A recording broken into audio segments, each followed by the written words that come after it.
I've had to wake up, basically.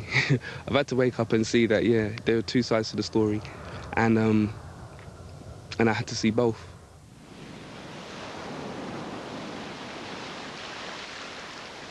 In the capital of Equatorial Guinea, there are some caves by the harbour where European traders are said to have held their slaves before exporting them across the Atlantic.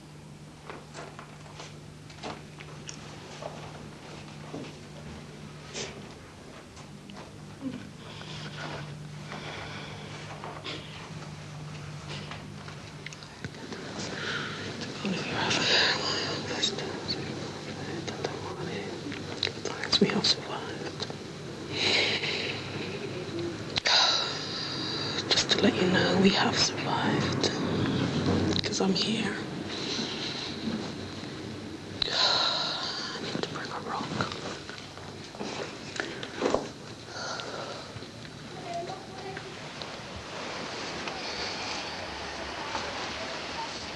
Oh God, this was so hard.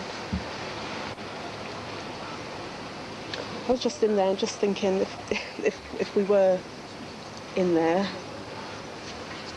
just to let them know that we survived, because I'm here, done the journey, and it's okay.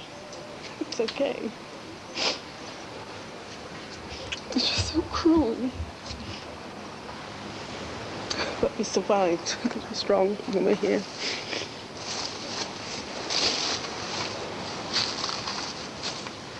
It's like if you go to a gravesite, you want to care it. It just looks, it's just unkept.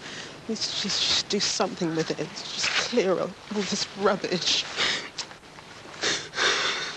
Go to a shrine or something. I don't know these bars. What are they barring people from? You should have a look. You should come back.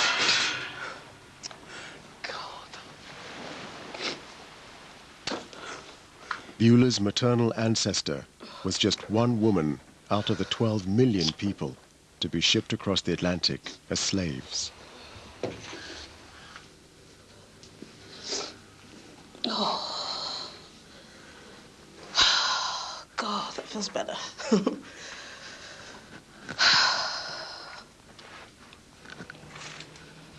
Almost 2 million people died on the terrible journey.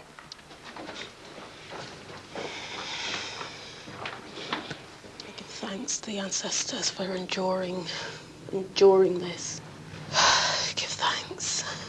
Give many thanks for enduring this. Today, at least 150 million people in the West are descended from those who survived.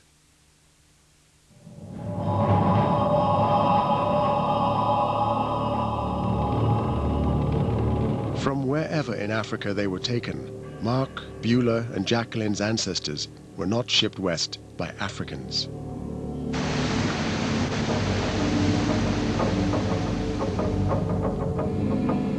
It was the insatiable European demand for slaves which had industrialized and globalized the entire process.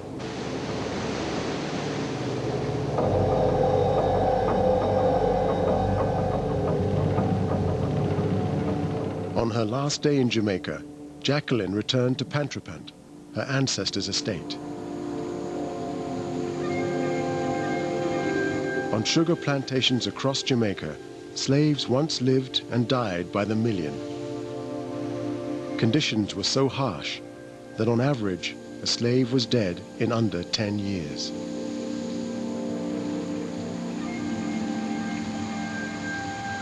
Actually, when I was up near the big house and I was actually standing in the grounds and looking yonder, you know, I was thinking to myself, my gosh, you know, there used to be my people, my black people over there. That was their village, that was their existence, that was where they lived, that was their society. This makes you understand more of what their plight and their pain was all about. I looked at the guango tree and I said, I wonder if anyone hung from that tree years ago. Listen to their cry for mercy. And their own out there beating them with that whip. The slave masters enjoying themselves, The slaves sitting there in pain with those scars across their back. And when he stays up there and he looks down and he sees all the plantation and the factory down there and everything grand and the sugar coming out this way and the rum coming out the other way, you know, think about it. Just think about it, you know.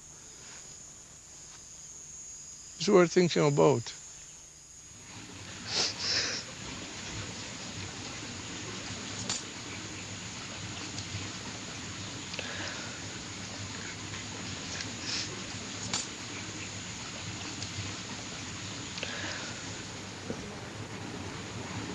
I remember when Dr. Shriver said to me, well, it looks as though you've got about 28 European in you and 72 African. And I sort of said, excellent. It was an acknowledgement of, wow, I've actually got some European in me. But I take that back. I'm quite happy to have the African connection, the African line, acknowledged and be part of me. It's very important, particularly after having seen this and experienced what I have experienced. So yes, it's the sense of belonging, the sense of self-esteem that it gives me, proud to be a black woman, proud to be of African descent, proud to be of West Indian descent through my mother's line, all those sorts of things. It's an amalgam of who I am.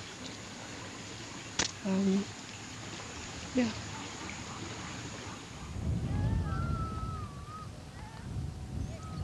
What is personality or what is identity? That's one thing I grapple with. England, London, South London, Battersea, Clapham Junction, that has been a major part of what I am today. A major part, and for me to deny that would be totally ridiculous. But this place has played a major part in what I am today, and it has, without a shadow of a doubt. This is it. That Mocha is the land of my four parents, and that's it. So I don't feel the need to shout from the rooftops, you know, I am an African woman. I have, you know, I will identify myself. I will say who I am. It's like, I know, and that's enough. For me to know with certainty, for the story in my DNA to be proven to be correct, that this is the area of the world that my family originally came from, for that to be a fact, and then to come here and be welcomed by the beginning of my bloodline is phenomenal. It's phenomenal. So that means I've got scientific proof, and I go there and I've got spiritual proof.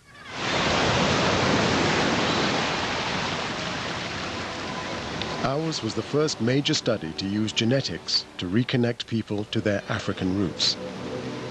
In the future, others may also look to DNA testing to help them find out where they came from.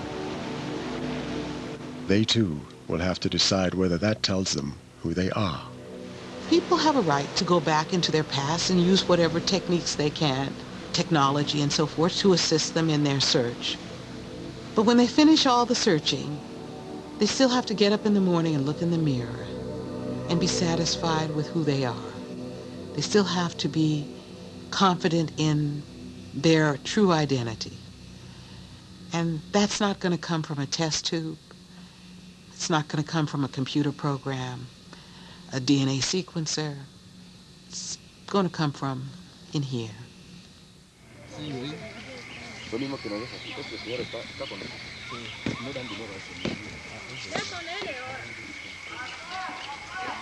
you feel more African now or less African?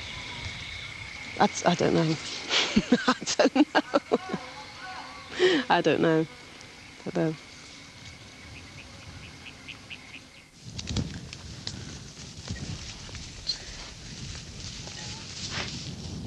Who am I talking to? You're speaking to Mark Anderson.